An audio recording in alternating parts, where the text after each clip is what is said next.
درود بر همه شما بینندگان خوب و عزیز و نازنین در هر کجای جهان که هستید. همونطور که در برنامه دیروز دیدید و شنیدید، یک تلفن بیننده‌ای مرا واداشت تا مطالبی رو درباره شخصیتی عرض بکنم که فکر میکنم تاریخ باید یک نگاه دوباره‌ای به این شخصیت بیاندازد. تمام دیروز من به این مطلب گذشت. اتفاقا نیمه های شب ساعت 3:30 صبح بود، از خواب بیدار شدم و دیدم دیگه نمیتونم بخوابم. تلویزیون رو باز کردم و یکی از شبکه ها داشت فیلمی رو پخش میکرد با نام من و شهبانو، یا من یا و کوین. داستان فیلمی که یک خانم کمونیست، یک دختر خانم کمونیست از زندگی بانوی اول ایران در زمان محمد رضا شاه پهلوی ساخته و ای کاش میشد این فیلم رو همه ببینند و در شبکه ها نشون بدند و تصویر واقعی زندگی یک بانوی درباری رو عرضم به حضورتون مردم میدیدن. یه تکه‌ای رو از این فیلم آماده کردن دوستان، الان شاید نشونتون بدن. بله، البته این مربوط به میکس فیلمه. بله، شهبانو در این فیلم خیلی مسائل مختلفی رو مطرح کردند، اما پیش از همه این نکته‌ای رو بهش اشاره کردند که به نظر من خیلی با ارزش بود. این نکته‌ای که گفتند و اون این بود که خب خانم ناهید کمونیست از خانم فرح پهلوی شهبانو میپرسد که آیا در این مدتی که شما 41 ساله بودید بیوه شدید، آیا در این مدت کسی به شما ابراز عشق کرده، ابراز علاقه کرده؟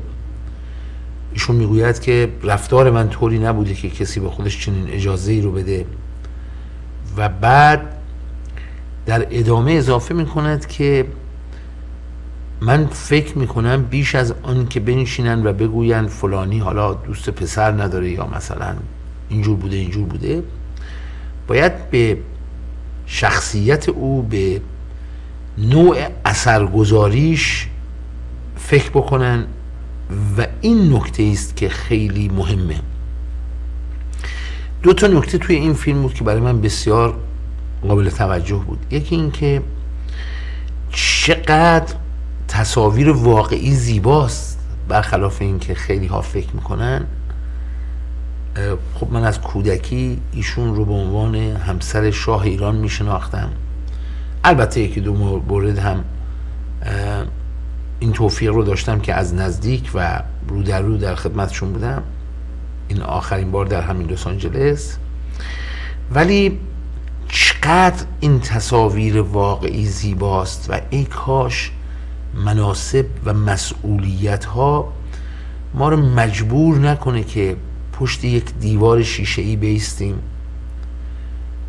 به نظر من تو این فیلم شهبانوی ایران دلپذیرتر از هر زمان دیگری ظاهر شده، برای اینکه واقعا شخص خودش هست و بسیار زیبا، بسیار، و در نبرد بین یک بانوی درباری و یک شخصیت چپ، یک جوانی که متمایل است به چپ، به نظر بنده شهبانو نه به دلیل شهبانو بودن، نه به دلیل اون پیشینه همسر شاه بودن، بلکه به دلیل سادگی رفتار، به دلیل قرص بودن، به دلیل محکم بودن در این نبرد، صداقتی که ایشون از خودش نشون میده باعث میشه که خیلی به قول معروف برنده باشه. بله، اینا صحنه‌هایی است از فیلم و خانم ناهید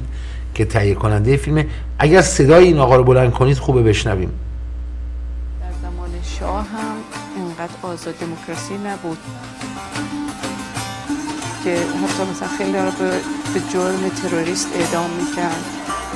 اما من به نام پادشاه شما بار دیگر در برابر ملت ایران سوگند خود را تکرار میکنم. ظلم و فساد دیگر تکرار نشد. خلاصه امیدوارم که یه روزی توفیق بشود خود ما شاید این فیلم رو بتونیم براتون به طور کامل پخش بکنیم. ولی جالبه که بعد از اون تلفن بیننده‌ای که در مورد رضا شاه و محمد رضا شاه شد، دیشب این فیلم رو هم دیدیم و این فرصتی شد که راجع به ایشون صحبت بکنیم.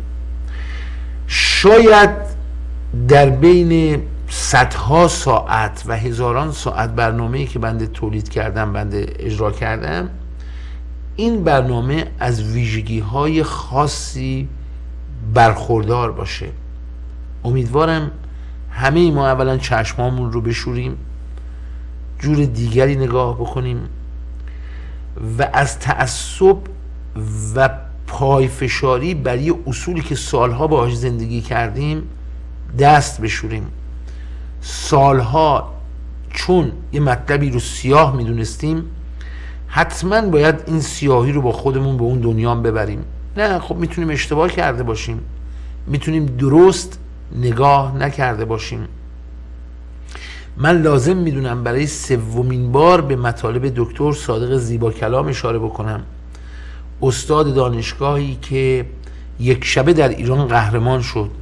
به نظر من یک شبه آقای زیباکلام از آقای موسوی جلوتر رفت و بسیار کار با ارزشی انجام داد و تلنگری به ذهنیت جامعه وارد کرد و با اظهاراتی که او را در مورد رضا شاه در تلویزیون جمهوری اسلامی بیان کرد، شاید تا حالا من ندیده بودم هیچ کدوم از مفسران و تحلیلگران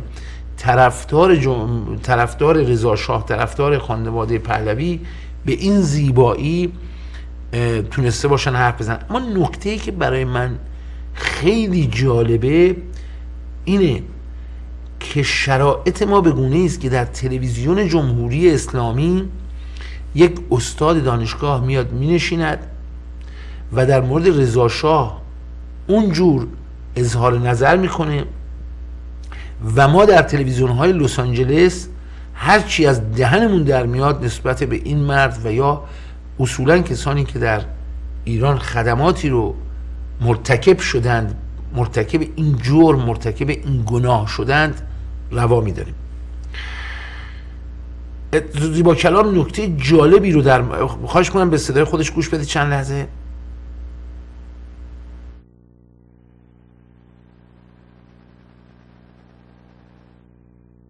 فکر میکنم حالا جزئیات خیلی کمکی به ما نمیکنه.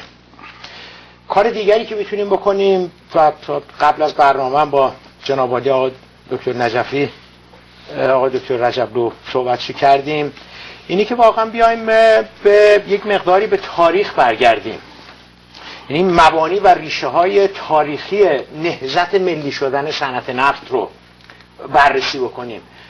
چون اون مقداری که دیشب صحبت شد، من نمیگم ملی شدن صنعت نفت، من دوست دارم بگم نهضت ملی شدن صنعت نفت، برای اینکه فقط دیشب هم عرض کردم خدمت شما آقای دکتر رجبلو از پای تلفن که فقط مسئله ملی شدن صنعت نفت نبود، یعنی یه پدیده صرف اقتصادی نبود اون چه که اتفاق افتاد، بلکه یه عقبه تاریخی مبارزات سیاسی اجتماعی ایرانیان بود که میشه گفتش که در سال 31 تبلورش بود دیگه، فورانش بود. و به نظر من ما تا متوجه نشیم که این عقبه چی بوده خیلی نمیتونیم واقعا به نهضت ملی شدن نفت خیلی نمیتونیم اشراف پیدا بکنیم. بحثایی هم که در رابطه با رضا شاه به وجود آمد که بنده معتقدم رضا شاه واقعا خدمت کرده به مملکت، حالا نمیدونم آقای دکتر کاشانی آقای دکتر نجفی چه فکر بکنن، و میخوام از این نظرم امشب اگه فرصتی شد دفاع بکنم، بگم چرا خدمت کرده. و اتفاقا در مورد نفتی که از بالاترین خدمتاش، اتفاقا در مورد نفت بوده. ببینید اینا پیش میاد فی الواقع. حالا ما دو کار